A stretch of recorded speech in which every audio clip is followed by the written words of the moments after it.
Welcome to Popternative, where we dive into topical discussions from the worlds of pop culture, social media, and sports. Here is your host, Peter Remoliotis, aka PD Beats. PD Beats from Popternative speaking to Anne and Jessica about the Orville New Horizons, which is going to be on Hulu June 2nd. Thank you both for your time. Thank you for having us. Thank you for popping by. Is that what Absolutely. No, this is so exciting. Absolutely. You know, Jessica, I'm going to start with this. I mean, when I was first introduced to the show, you know, first thing that came to mind was it was funny. The parody component of it was sci-fi. But then I'm watching more and more of it, and I'm like, you know, this is really paying tribute to amazing sci-fi and everything. So there's two things at play. Did you notice that right away, that there's like the parody component and the paying homage component? Or did you kind of notice that later on, season after season? I'm curious about that. We keep talking about how there's like shifts, obviously, in each season, which, you know, happens in television. Mm-hmm. I knew when I came on from Seth's work and reading the scripts and seeing some of the episodes, kind of what was up, which I thought what was brilliant about it.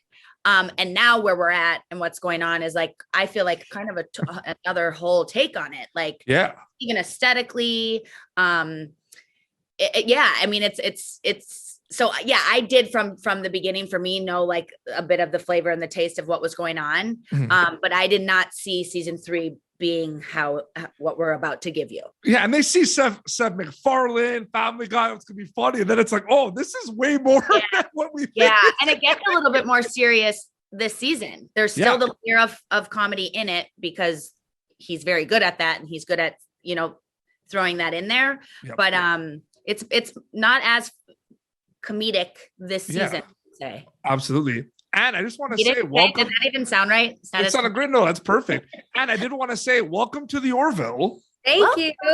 Which is so amazing. So that really interests me, the mindset. You know, there was 2 seasons. You're joining for this season. Well-established show, a lot going on. Like Jessica said, a little bit of change, you know, like from the funny to the more dark. Like, what's going through your mind when you're cast and everything? I'm just curious about that. Well, I mean, when I got cast as the role, I was freaking out. It was like a little bit of a long process of like auditioning and then having a meeting and like knowing maybe. And actually me and Jess met each other for the first time that day when I booked it, and I ran into her and she was like, "Oh, have you heard yet?" And I was like, "Oh my gosh, I want to be a part of your show. Do you know anything?" And I don't really say anything.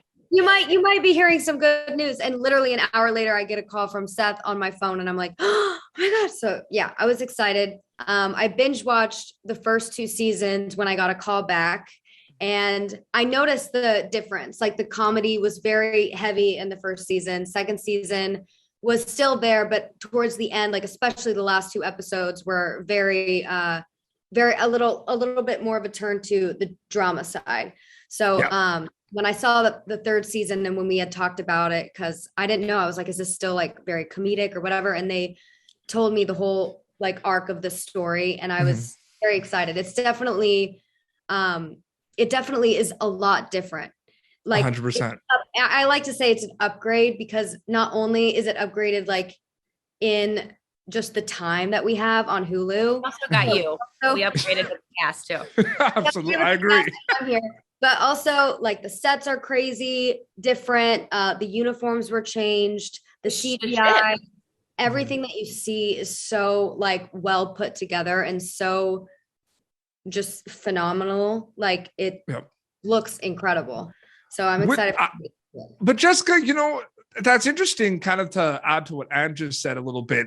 You know, is it also like, obviously sci-fi is like going to be the main thing. And if there was one genre to kind of pick, it would probably be like sci-fi just because of the Discovery and the Orville and everything. But it really is a genre bending show if you think about it. And that's the type of things I love the most.